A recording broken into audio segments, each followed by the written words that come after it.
What up, YouTube? Moose Cow here with a recap of round 2 of our second YouTube war of Kings and Kaisers. Yes, recap of round 2. It's been very eventful, very strange game from the normal games that we've had of this. Here's a look at the Boneyard dish. As you can see, a lot of German naval units, a lot of minor powers, either aligned or neutral, that were involved or attacked.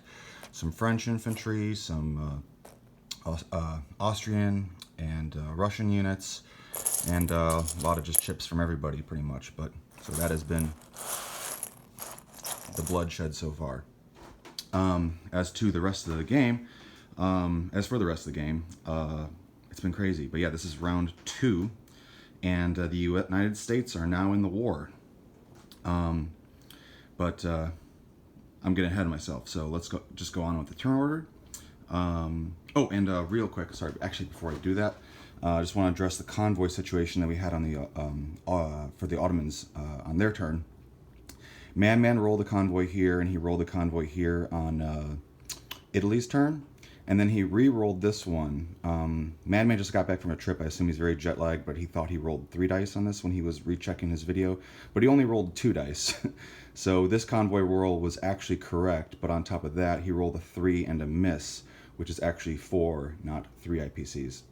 And then, so overall, the Ottomans lose 6 IPCs from their income collection phase.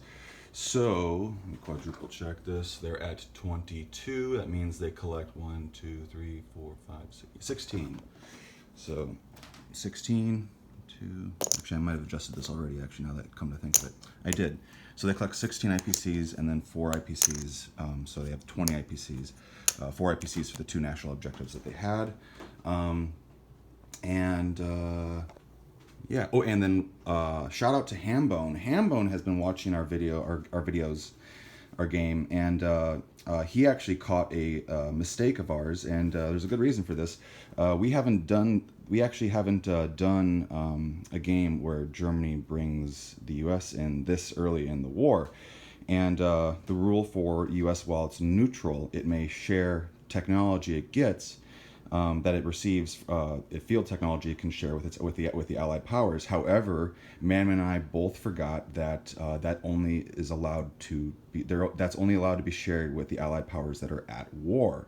So on US 1, they would not be able to share that tech with Britain, and Britain would not be able to place it on on UK 2 because they were attacked before then. They're neutral up until that point, right? So United States would only be able to share this improved sea mines, or naval mines rather. They'd only be able to share it with either France or Russia. So Madman is changing this, and granted that did affect my attack into Sea Zone 20, but we both agree that if I waited off another round to attack that, it would have just my odds would have gotten even worse. So even though I probably wouldn't have done that attack that ended in a disaster, we're just going to go for it, go with it, because ultimately I would have if I was going to attack, that would have been the time to do it. But odds just were not in my favor with the dice, so it is what it is. But anyway, so he is taking this improved naval mines, and he is sharing it to Russia, and Russia is placing it, so on Russia 2, kind of retroactively, but on Russia 2 they would have placed the naval mines here, and I did not attack that sea zone with the Ottomans, so all's good there. No naval battle needing to be rerolled. Anyway, okay, so on to the turn order. Also, again, thank you so much for Hambone for watching. Glad you're watching. Glad you're interested in the game, and also glad you caught that. Very, very impressive. Anyway, so Austria-Hungary, right here.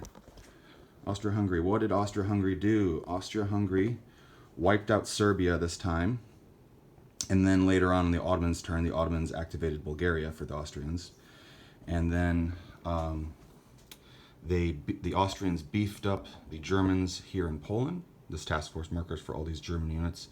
They beefed up the Germans in Poland. They moved units to Hungary and Galicia.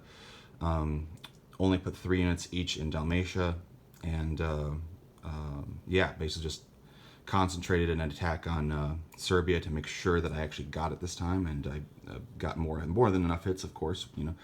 and just kind of doing a little bit of shuffling. That was, I think that was basically the only attack. They pulled out of Switzerland and basically concentrated here, leaving 3 in each. And then, of course, Italy got poison gas on Italy 1. So you have this massive force here that just came in because of that, knocked out on Italy's turn. Jumping ahead a little bit, but on Italy's turn, they knocked out the 3 infantry without and the poison gas was effective. So no defensive roll against them. Yeah, just Austria. This is a much weaker Austria than our last game, so it's definitely been much more challenging for me to what's the word I'm looking for? Be as flexible with them. You got to really pick what you're going to do. You can't do everything at once with Austria, which is good. That is good. We like I like that a lot so far. But anyway, yeah, they don't have any national objectives just yet. So there's that. But anyway, okay, on to Russia. Russia just sent even more stuff into Belarus, more stuff into Crimea. He didn't attack, pulled stuff out of Romania, left a guy behind here in Romania for me. I think he did attack Western Ukraine, started contested, if I'm remembering correctly, and attacked that back, or maybe he didn't, I can't remember exactly, but that did happen at least in the first round, if not this. And he moved more units from the Far East. He did mistakenly build 5 units here. He can only build 3 because Moscow is not the capital yet, or if it ever will, we'll find out. So he has to build those units in Petrograd. Petrograd is the capital at the start of this game for Russia. The capital can be moved if the Russian revolution occurs, if the Russian Civil War occurs, it gets moved, and also if Petrograd is contested or if there are Central Powers units adjacent to it, then Russia can pay 12 IPCs to move the capital immediately. Anyway, so that about covers it for Russia. Yeah, moving on to Germany, the beast of the game. Okay, so Germany, obviously, like I was talking about, we had that disastrous naval battle in 20. They declared unrestricted submarine warfare when they did that. And they also aligned Chile and southern Mexico. And that brings the U.S. into the war. So the U.S. is now in the war on U.S. 2, as opposed to waiting until U.S. 5. So this is kind of a crazy experiment, kind of seeing how much chaos I can cause with it. But yeah, we got Chile, and we got southern Mexico, which, as you can see, the United States attacked. So it's contested. So I can't move those guys, unfortunately. I can't move them into. I can't align northern Mexico, and I can't attack Central America. Because it's contested. The rules, you can only move those units to where you already have units or you already control, right? Anyway, so there's that. So Germany came down here and aligned with a 1 infantry aligned Chile. 2 infantry were used to align southern Mexico, which gives 3 IPCs and 3 IPCs. So I got 6 IPCs out of it, and continuing moving cruisers into the Atlantic, moving cruisers over here to 13 to disrupt the French convoy right there, cause a little bit of chaos there. And we still got 2 cruisers down here, which are convoying the British. And as Japan came in and took the Marianas on their turn. I'll come back to Japan probably, but anyway, France had the bulk of its forces in Burgundy and did not go into Switzerland. They instead backed up to Picardy mostly and tried to do an attack against Lorraine, and it was disastrous against them. They lost 1 infantry and got no hits in return. They sent a fighter in there too. And didn't work out for them. So there's that. And yeah, all this bulk of forces in Picardy. I'm going to close a window because I'm sure you're hearing a recycling truck right now in the background.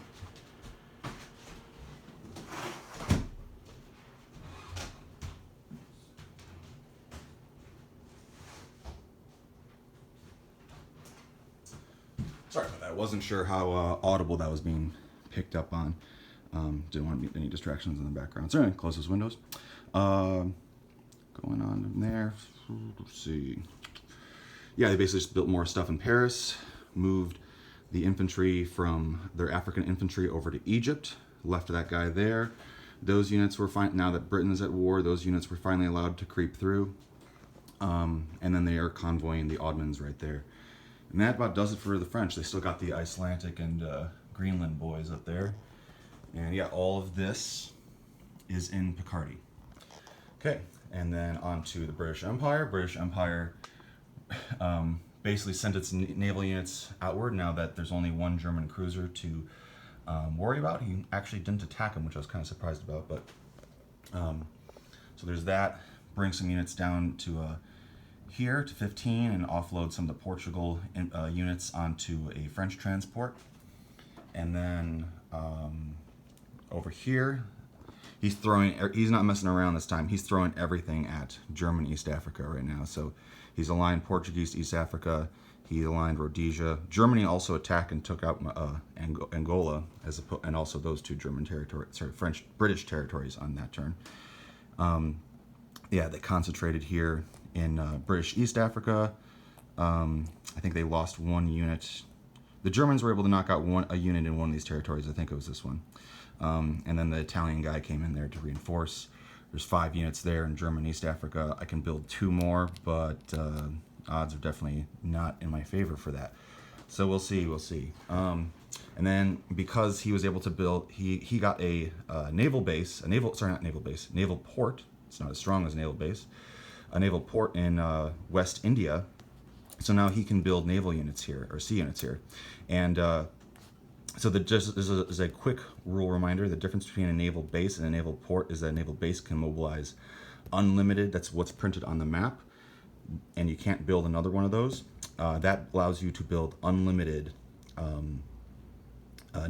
sea units. Unlimited sea units of any kind. A naval port allows you to build up to 3, pairing with the IPC value of the territory. So there's 4 in West India here, right? So there's West India has 4 IPCs. They can build up to 3 sea units out of this naval port, and they cannot build dreadnoughts, and they can only repair 1 dreadnought at a time. So it's just cruisers, subs, and transports that these can build. And it's limited to that IPC value. So that's why there's 3 transports here now. Siam got aligned, movement, just the usual shucking of stuff, and concentrating here in 38, plus he's convoying me. Japan, like I said, just took out the Marianas, and they got a minefield tech,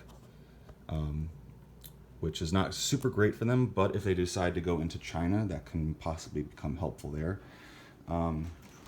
The Ottoman Empire now at war because the British Empire is at war. They went into Caucasus with their poison gas and immediately killed a guy that was there, and backed up Palestine, knocked out Arabia with no casualties, sent some units to align Bulgaria. They built 2 subs and moved them down here to C-Zone 32. And yeah, that is basically the gist of the Ottomans. Yeah, that about covers them. So yeah, they're in the war now. Everybody's in the war except for China. Speaking of which, they'll be added to the turn order for this round with the National Protection War. Okay, and then the United States, like I said, the United States came down, skipped northern Mexico entirely, and just straight up attacked southern Mexico, offloading with the transports they have here, skipping from the southwest United States and so on and so forth. Did not align Brazil and did not align Cuba. Just went full in on the German problem right here. And I think I got, let's see, he lost two units as a result, which isn't terrible, honestly. I should have been able to get more hits against him, but just the way it is, dice, And they still got a dude over here in the Philippines. But yeah, that about does it. Busy recap for round 2 of Kings and Kaisers, and really liking, even though this was a disaster, I'm really liking how some things in this game are working. And I've made a few mistakes. I think he's made a few mistakes as well. But can't play a perfect game, but it's fun. I really enjoy how this is panning out, and just seeing how everything comes together, and I like to see what happens. So this is cool. In terms of the victory points, real quick, I believe I have this correct. Allies have favorable trade. They have the Russian Revolution, and what is this? Africa, I think. let me quadruple check who has that. Pacific Islands, the Central Powers have that, and they also have Belgrade. And then, I guess they have 3 minor cities. So they have 3 minor cities as well. Currently, they'll probably lose it, but it's Ypres, Warsaw, and Baku.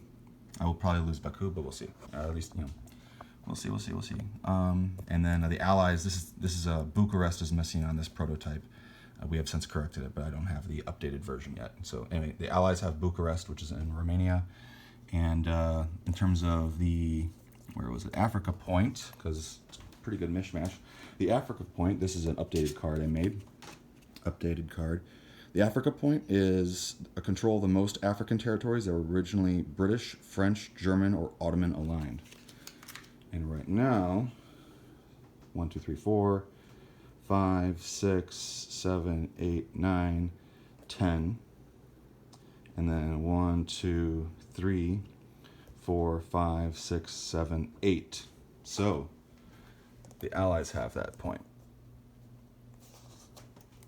Fun. Okay.